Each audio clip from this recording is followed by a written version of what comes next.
चलिए आज चैप्टर 1 से and of chapter exercise start करते हैं। आपके दिमाग में क्वेश्चन जरूर आएगा, सर एक्सरसाइज 1.2 आपने तो कंप्लीट कराया ही नहीं, तो एक्सरसाइज 1.2 के जो क्वेश्चन है ना वो ग्राफ के पेपर पे ही बनेंगे। अब बोर्ड पे तो बताना ठीक होगा नहीं, तो पहले मैं इस एक्सरसाइज को खत्म करवाता हूँ ना, उसके बाद में फिर मैं उसको कंप्लीट करवाता हूँ एक्सरसाइज 1.2 को। चलिए एंड ऑफ चैप्टर एक्सरसाइज से क्वेश्चन नंबर फर्स्ट ध्यान से सीखिएगा, मैं बताता हूँ क्या कह रहा question. What are the x coordinate and y coordinate of the point. किसी भी एक बिंदु का x कोऑर्डिनेट और y कोऑर्डिनेट क्या हो सकता है इंटरसेक्शन ऑफ टू एक्सिस, जब वो एक दूसरे को इंटरसेक्शन का मतलब क्या, इंटरसेक्ट करना है, मतलब एक दूसरे को जब काटती हैं। कौन काटती हैं? दो एक्सिस काटती हैं। सिंपल सा मैं समझाता हूँ क्वेश्चन को, फिर से देखिए।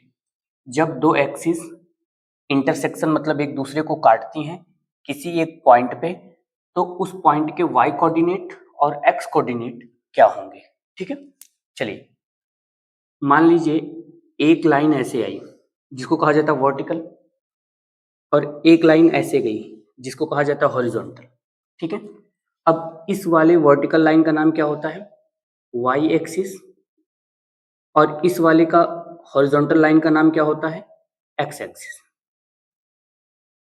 तो यहां बोला दो एक्सिस, मेरे दो एक्सिस हो गए, एक y एक्सिस और एक x एक्सिस। कह रहा है जब ये इंटरसेक्शन मतलब काटती है एक दूसरे को, तो कहाँ ये कट कर रही है एक दूसरे को? इस पॉइंट पे। तो इस पॉइंट का ना आपको y कोऑर्डिनेट और x कोऑर्डिनेट बताना है।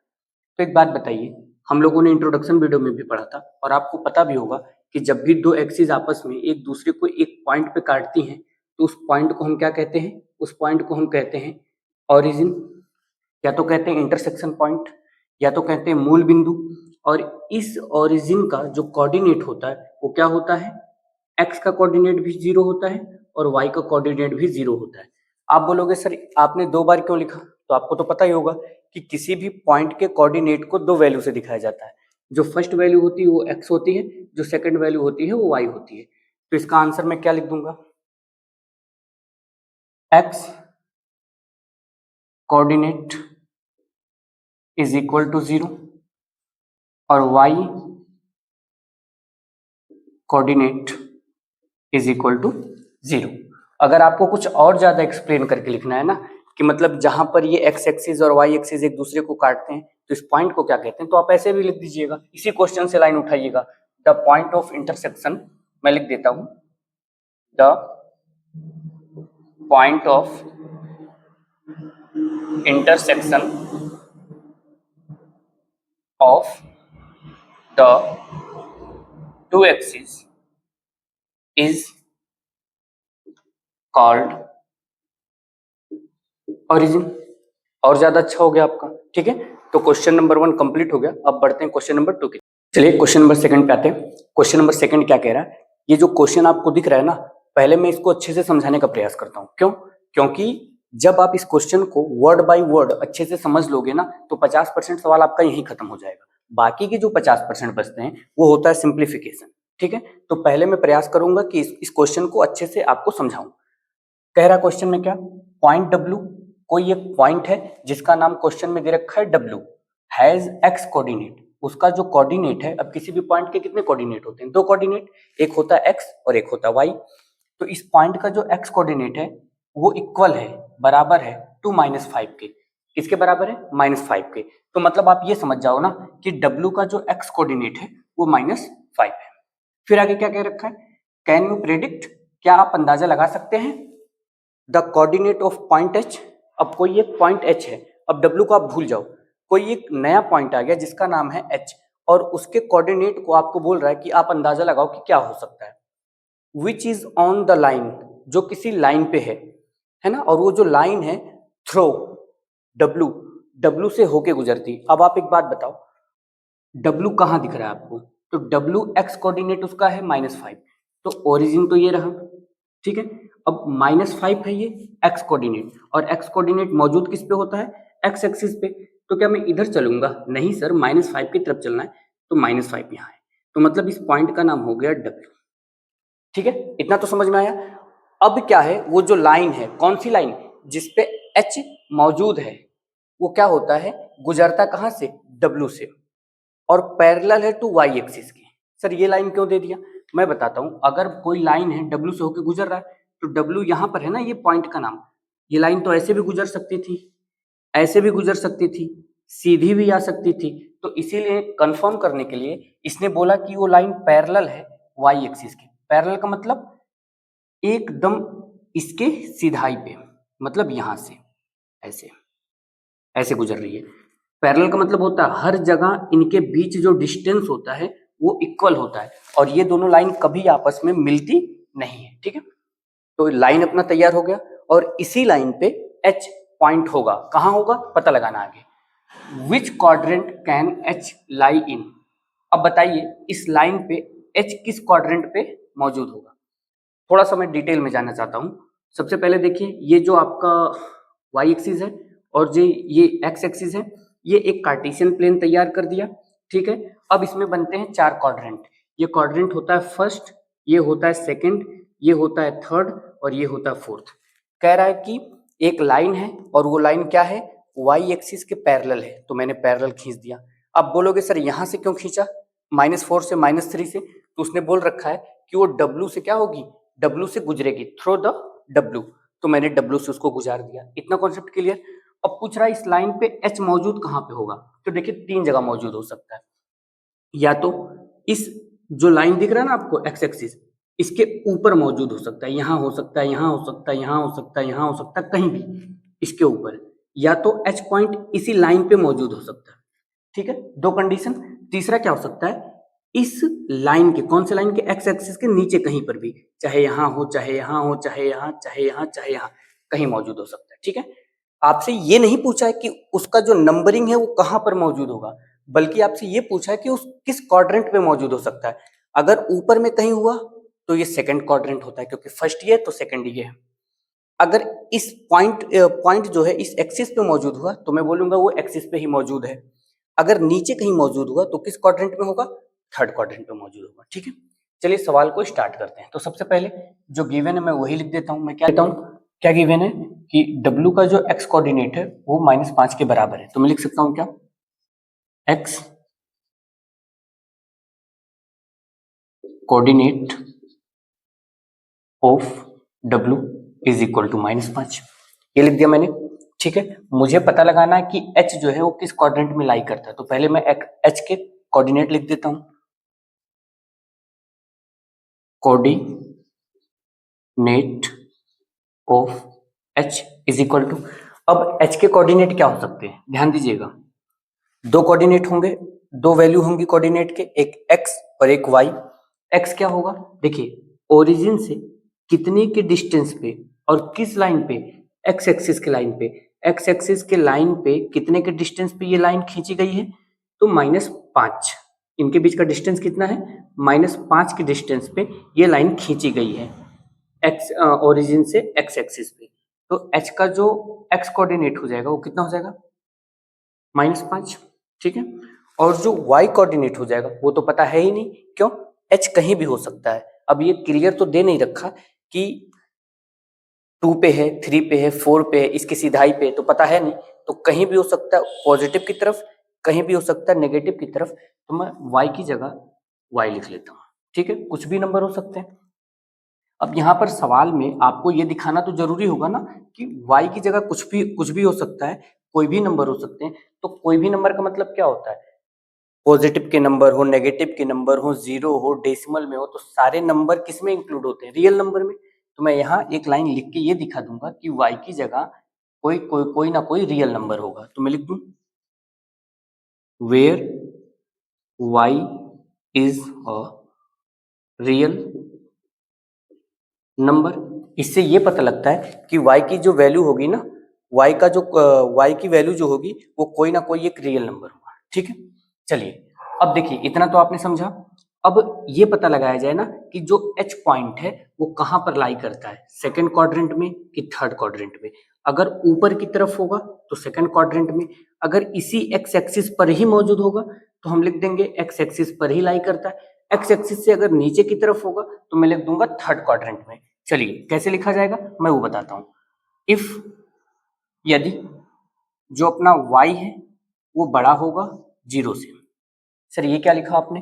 देखिए जो y है, y का मतलब y की वैल्यू, y कोऑर्डिनेट है वो 0 से बड़ा होगा। अब ये लाइन थोड़ा मत समझिए, इसको समझिए।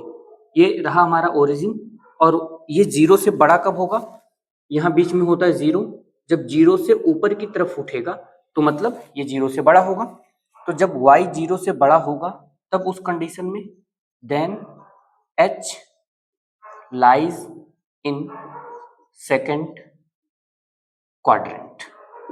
पता चला कैसे? अब इस लाइन पे आइए, यहां मान लीजिए ओरिजिन, ओरिजिन से जब ये बड़ा होगा मतलब ओरिजिन मतलब 0 और 0 से जब बड़े की तरफ ऊपर उठेगा तो ये सेकंड क्वाड्रेंट ही तो है, क्योंकि जो h है वो इस लाइन पे थोड़ी लाई कर रहा है, इस लाइन पे लाई कर रहा है। मैं समझाने के लिए इस लाइन की हेल्प लिया, ठीक है। 0 से ऊपर की तरफ उठेगा तो मतलब ये सेकंड क्वाड्रेंट में लाई करेगा। If y is equal to 0, यदि जो y की वैल्यू है मतलब y कोऑर्डिनेट है अगर वो 0 के बराबर है, अब 0 कहाँ होता है? हेल्प लीजिए इस लाइन की, एकदम इसी पे होता है ओरिजिन पे, तो मतलब यहाँ होगा। अगर ये 0 के बराबर हुआ तो फिर ये कहाँ लाइन करेगा? फिर ये x एक्सिस पे लाई करेगा। तो मैं लिख सकता हूं then h lies on x axis. ठीक है, दो कंडीशन हो गया। तीसरा कंडीशन क्या हो सकता है? अगर जो हमारा y है, y मतलब y की वैल्यू वो अगर 0 से छोटी है, अब 0 कहाँ होता है? यहीं। अब 0 से छोटी होगी मतलब नेगेटिव की नंबर। अब भाई h कहीं भी लाई कर सकता है, यहाँ लाई कर सकता है, यहाँ मौजूद हो सकता है, यहाँ मौजूद हो सकता है, कहीं भी हो सकता है। तो जब नीचे कहीं भी होगा तो नेगेटिव नंबर में भी आएगा, क्योंकि 0 से नेगेटिव की तरफ y एक्सिस पे 0 से नीचे की तरफ नेगेटिव नंबर ही होते हैं। तो मैं क्या लिख सकता हूँ? इफ यदि y जो होता है अपना छोटा होगा 0 से then h lies in third quadrant. देखिए सवाल बहुत सिंपल था। सवाल सिंपल था का मतलब क्या? एक आपका कार्टेशियन प्लेन था, कार्टेशियन प्लेन पे यहाँ ओरिजिन था, ओरिजिन पे x एक्सिस की -5 के डिस्टेंस पे मतलब 0 से लेके -5 की दूरी पे एक लाइन खींचा गया और उस पॉइंट का नाम क्या था? W। और वो लाइन जो खींचा गया वो इस प्रकार खींचा गया कि वो y एक्सिस के पैरेलल होगा। ठीक है, अब बोल रखा है कि इस y एक्सिस पे कहीं ना कहीं एक पॉइंट होगा, चाहे यहाँ हो, चाहे यहाँ, चाहे यहाँ, चाहे इसी लाइन इसी पे, चाहे नीचे की तरफ कहीं एक पॉइंट होगा। अब वो जो पॉइंट होगा ना वो कितने प्रकार से, कितने कंडीशन हो सकते हैं कि कहाँ मौजूद हो सकता है? तो 3 ही जगह मौजूद हो सकता है।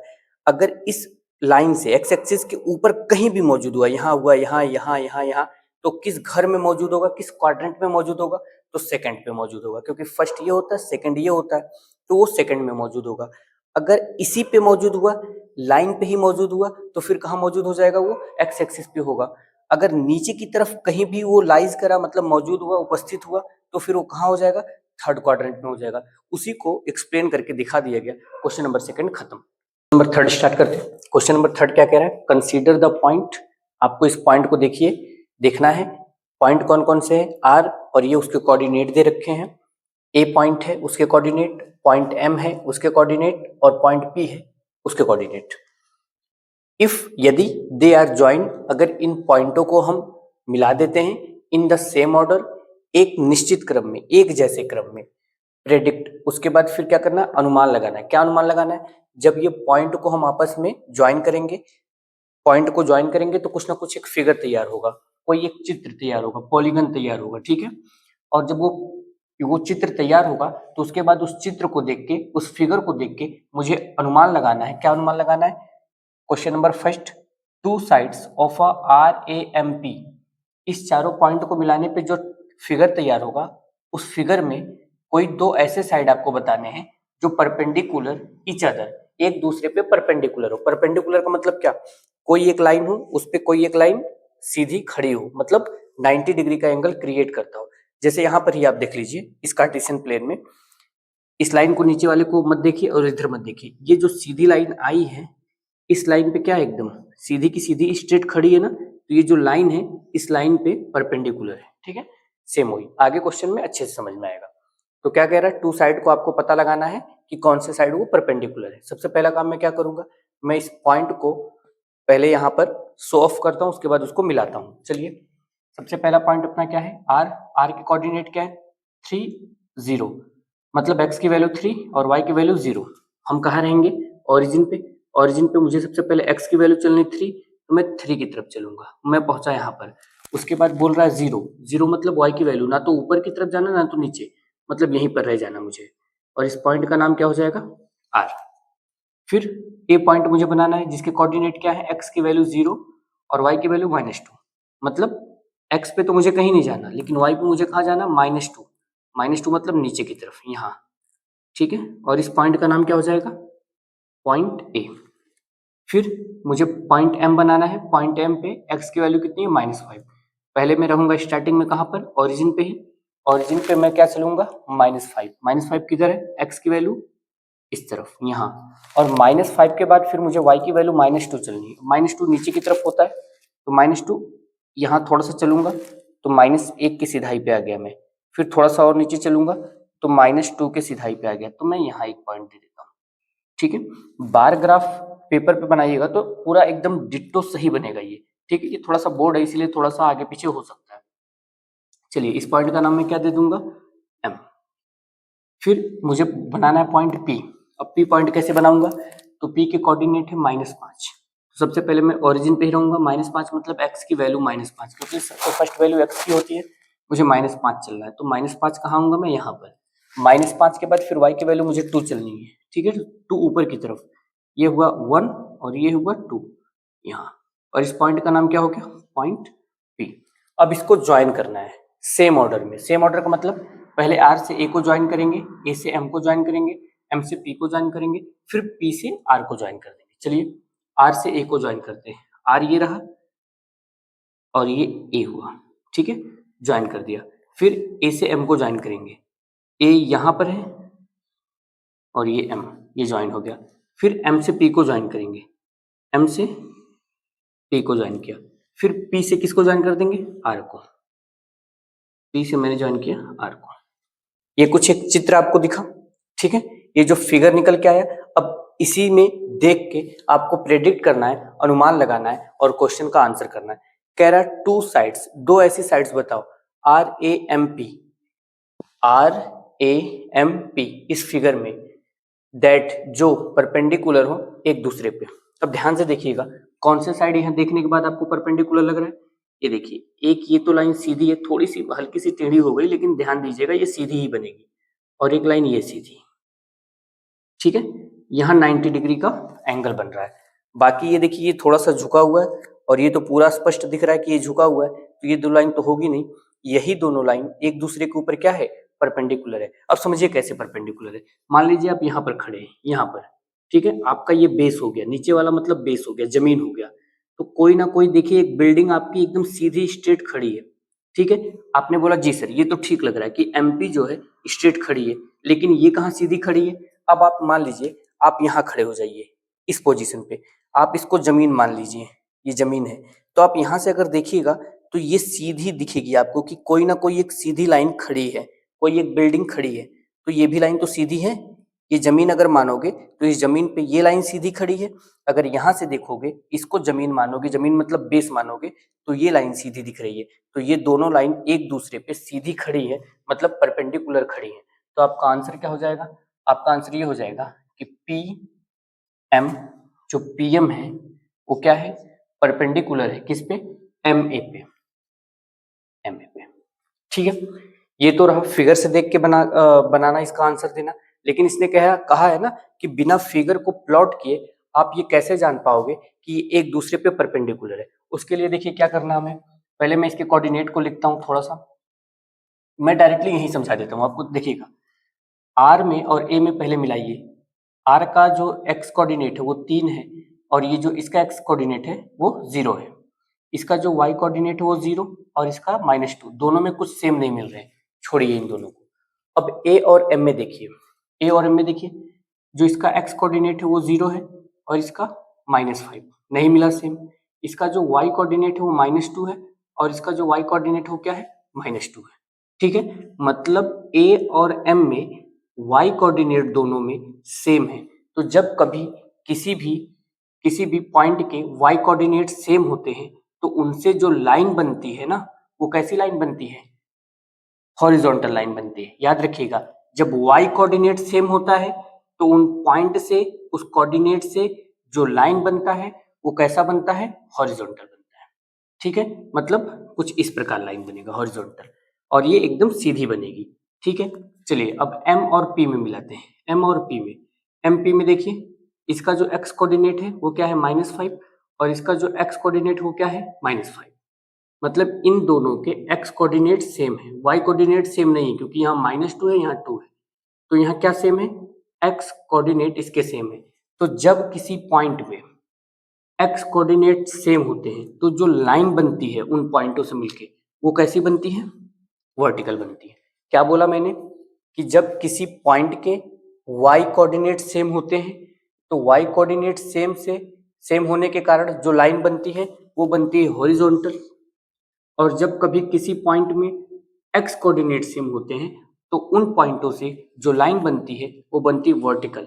तो हॉरिजॉन्टल और वर्टिकल एक दूसरे के ऊपर क्या होते हैं, परपेंडिकुलर होते हैं। तो आप ऐसे भी बता सकते हैं कि जो AM पॉइंट से जो लाइन बनेगी वो हॉरिजॉन्टल होगी, और जो MP से लाइन बनेगी वो परपेंडिकुलर माफ करिएगा, वर्टिकल होगी, और वो दोनों एक दूसरे के ऊपर क्या होंगे, परपेंडिकुलर होंगे। तो फर्स्ट का आंसर आपका ये हो गया। ठीक है, चलिए क्वेश्चन नंबर 3 का सेकंड पार्ट करते हैं। क्या second part, one side of RAMP, एक साइड बताना आपको RAMP चित्र में, फिगर में, दैट इज पैरेलल, जो कि पैरेलल हो to one of the axis, किसी भी एक एक्सिस के पैरेलल हो।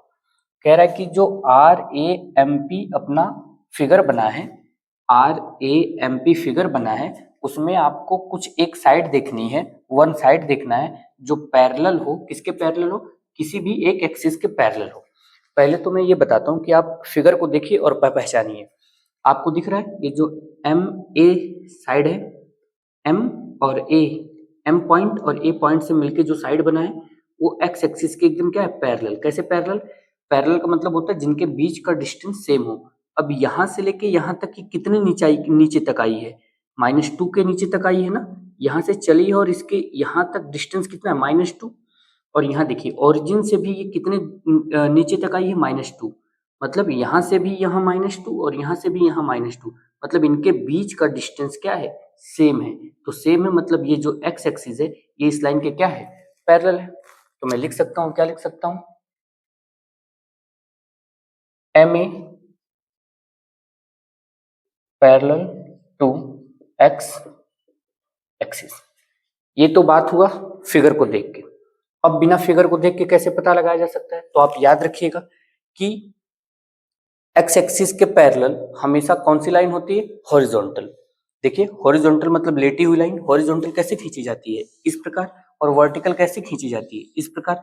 तो ये याद रखने वाली बात है कि x एक्सिस के पैरेलल होती है कौन सी, हॉरिजॉन्टल, और y एक्सिस के पैरेलल कौन सी लाइन होगी, वर्टिकल। ये तो बड़े आराम से आप कह सकते हो। अगर ये भी नहीं समझ में आया तो चलिए तीसरा तरीका मैं बताता हूँ। तीसरा तरीका क्या है, आप इसके कोऑर्डिनेट लीजिए। किसके कोऑर्डिनेट लीजिए, M के और A के, क्योंकि यही लाइन आपने बताया ना, तो M और A के कोऑर्डिनेट लीजिए। क्या है, -5, मैं यही समझाता हूँ, -5 -2, x की वैल्यू -5, यहाँ पर भी x की वैल्यू -5। तो मैंने क्या बताया था अभी जस्ट पिछले वाले क्वेश्चन में, जब किसी पॉइंट के x कोऑर्डिनेट आपस में सेम होते हैं तो उससे जो लाइन बनती है वो कैसे लाइन बनती है, हॉरिजॉन्टल लाइन बनती है। और जब कभी हॉरिजॉन्टल लाइन बनती है तो हॉरिजॉन्टल लाइन किसके पैरेलल होती है, एक्स एक्सिस के पैरेलल होती है, अभी बताया मैंने। तो आपको बड़े आराम से पता चल रहा है जो MA लाइन बनी है उसमें x की वैल्यू सेम है और ये हॉरिजॉन्टल लाइन बना रही है, और ये हॉरिजॉन्टल लाइन एक्स एक्सिस के पैरेलल होगी।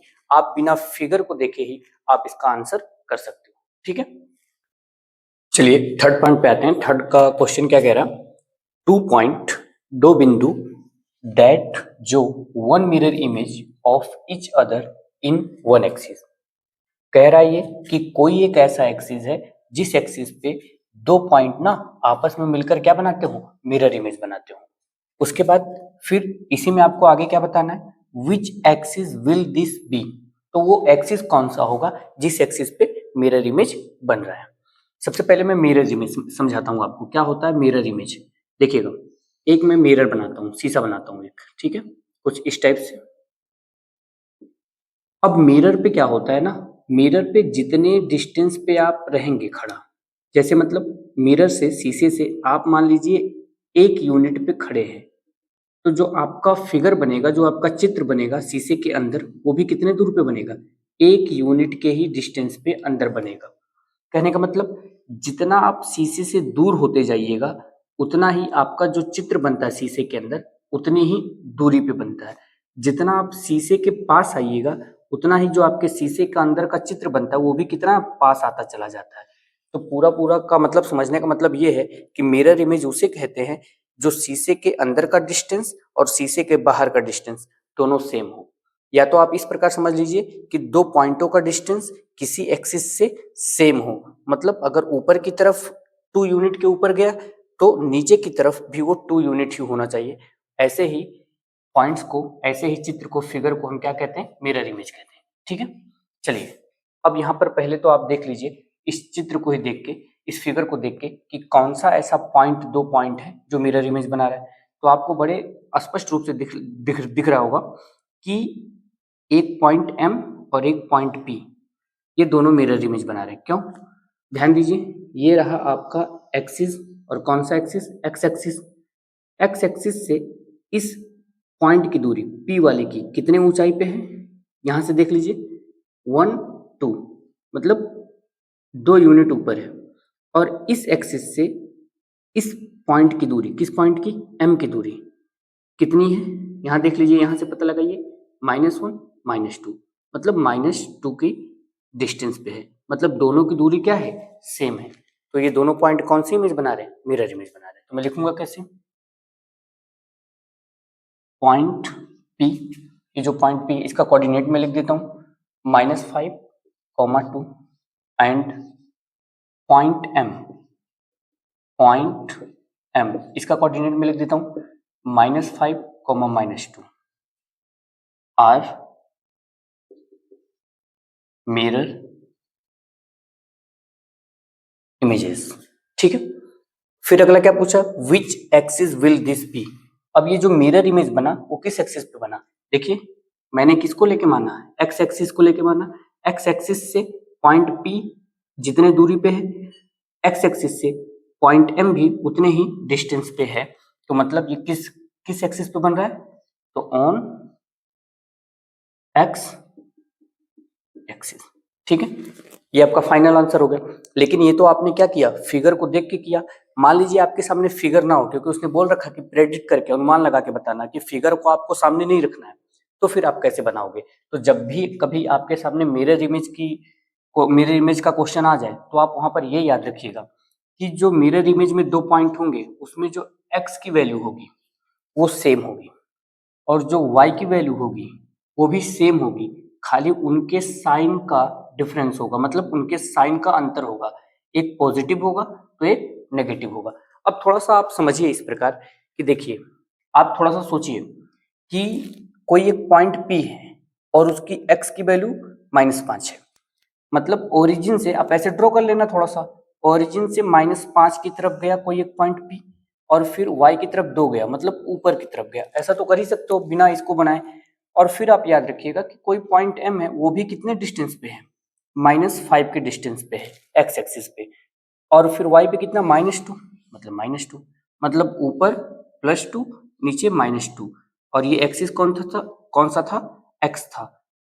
दोनों के बीच का डिस्टेंस क्या है, एक्स एक्सिस से सेम है, ऊपर 2 तो नीचे भी 2 है ना। तो ये कौन सा इमेज बना लेता है, मिरर इमेज बना लेता है। ठीक है, लास्ट में क्या लिख रखा है, नाउ प्लॉट द पॉइंट, मतलब ये जो सारे पॉइंट दे रखे थे उसको प्लॉट करना है, मतलब लगाना है किसी ग्राफ पेपर पे, एंड वेरीफाई योर प्रेडिक्शन, और अपने जो प्रेडिक्शन किया, जो सारा आंसर दिया है उसको वेरीफाई करके दिखाना है कि हाँ आपका सारा का सारा उत्तर सही है। तो ये काम तो मैंने पहले ही कर रखा है, ठीक है ना, पहले ही हम लोगों ने क्या कर रखा है, प्लॉट कर रखा पॉइंट, जो कि पहले नहीं करना था, पहले बिना प्लॉट किए ही सारा आंसर देना था, और उसके बाद में फिर आपको इससे वेरीफाई करना था। कोई बात नहीं, हम लोगों ने पहले ही प्लॉट करके बना दिया सारा। तो आप एक बार करिएगा, ग्राफ पेपर पे इसको बना लीजिएगा, और यहाँ से आपका क्वेश्चन नंबर 3